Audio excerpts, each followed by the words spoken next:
Kant's categorical imperative and prostitution, an evaluation of prostitution using Kant's three formulations. The overview of this presentation will look at a concise overview of Kant's ethical theory, a description of the categorical imperative with its three formulations, analysis of its relevance to prostitution, comparison between traditional Kantian perspectives and modern interpretations. Now let's focus on our thinker. Who is Immanuel Kant? A famous German thinker from the 18th century who focused on doing what is right, using reason, and following moral rules at all times. He believed that being moral is about using logical thinking, not just feelings or results. He said that every person who can think is valuable and should be treated with respect because of their own worth. And to highlight our main points, this is what we will look at: the maxim, the hypothetical imperative, and the categorical imperative. Now, with the maxim, your own personal guideline for how you act, what you do, and why you do it. That is what the maxim focuses on. With the hypothetical imperative, that is a rule that says if you want to do X, then do Y. It depends on what you want. The categorical imperative focuses on a moral rule that everyone should follow, no matter what they want. The three formulations of the categorical imperative are as follows. The universal law, which is the first one. Could your rule apply to everyone at all times?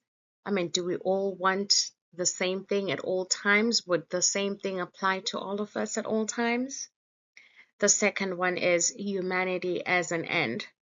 Are you respecting each person as an important party, not just using them to get what you want, but as an important part of society? The third one is the kingdom of ends. Would your rule work in a perfect community where everyone is free and treated equally? Now, our moral scenario today is focusing on prostitution. Prostitution is selling sexual services in exchange for money. Often it is connected with poverty, gender inequality, trafficking, and social stigmas. But the important question is prostitution morally acceptable on Kantian grounds? Our first formulation of the universal law goes as so. You behave only in a way that you would wish to be adopted as a universal law. To grasp this concept, ask yourself, is it possible for everyone to follow this rule? Additionally, reflect on whether it would be desirable for the whole world to act according to this principle. This approach encourages us to evaluate if our actions can be fairly applied to all, helping us make morally sound choices. Now, our proposed maxim for prostitution. Example number 1.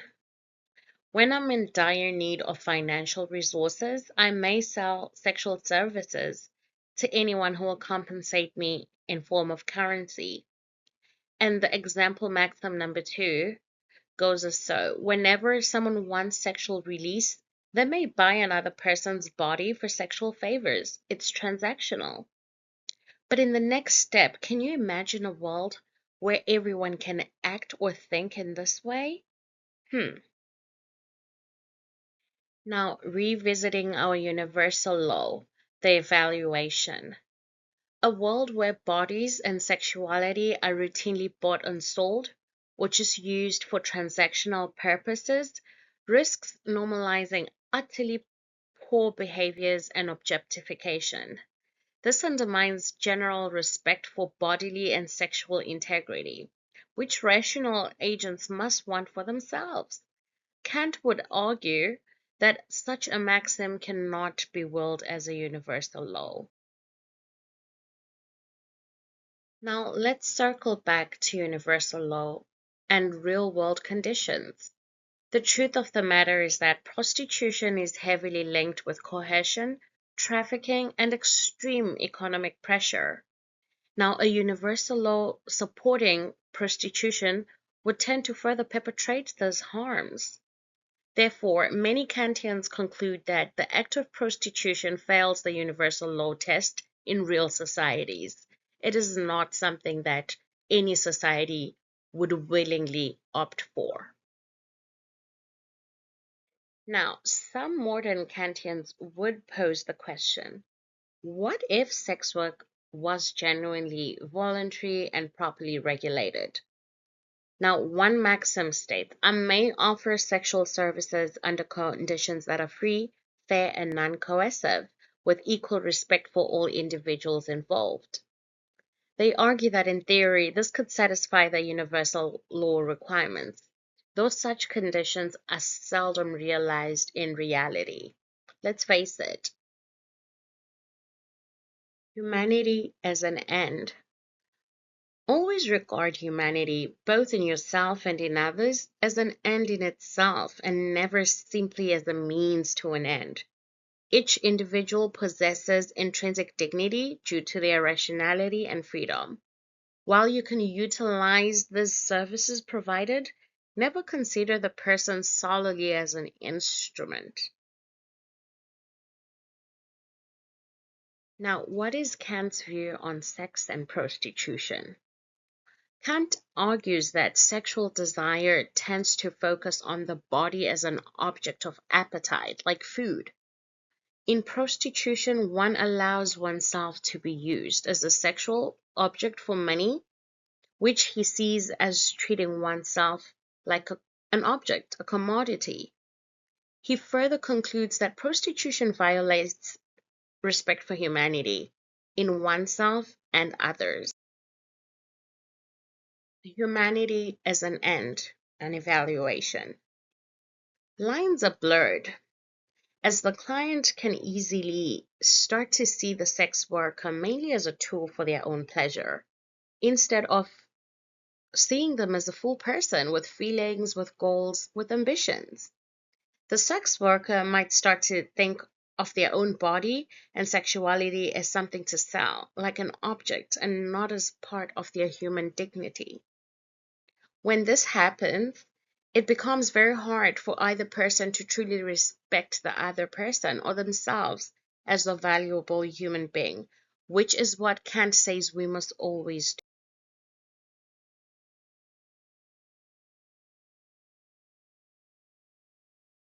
Now, circling back to the Kantian response, some modern Kantians argue that if sex work is genuinely voluntary, safe, and respectful, then parties involved would not need to treat each other as mere means.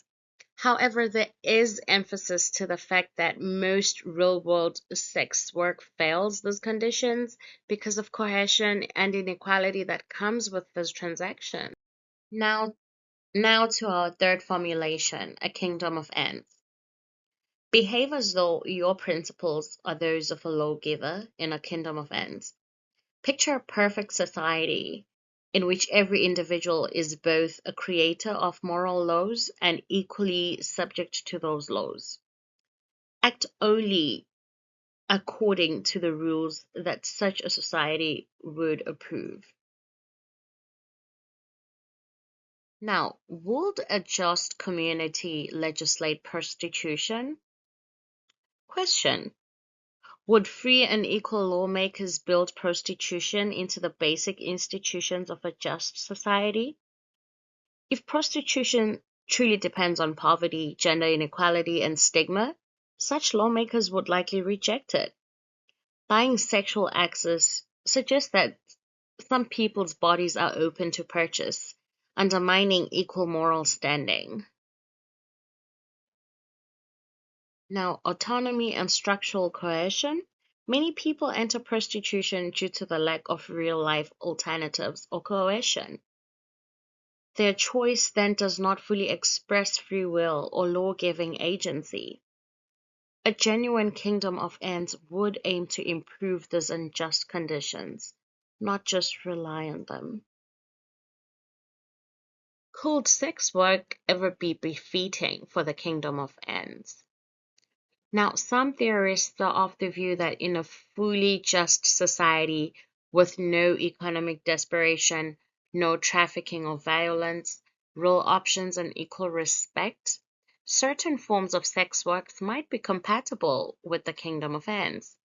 Still, they argue that our current societies fall far short of this ideal. Now, let's have a comparison between Kant's view versus the modern view. The classical Kant view suggests that prostitution is uncouth and morally wrong. It treats persons as objects or things, which is damaging to their image and humanity. Now, the contemporary Kantian's view suggests that theoretically, we're open to fully voluntary, respectful sex work. But they judge that most existing prostitution fails Kantian tests because of systemic injustices. Now, what is our final assessment? Applying all three Kantian formulations, prostitution under present social circumstances faces strong criticism. The primary issue lies in the lack of treating individuals as ends in themselves and reliance on unfair systems. A more accepting Kantian perspective can only be justified under stringent conditions of autonomy, equality, and mutual respect, which are very seldomly achieved.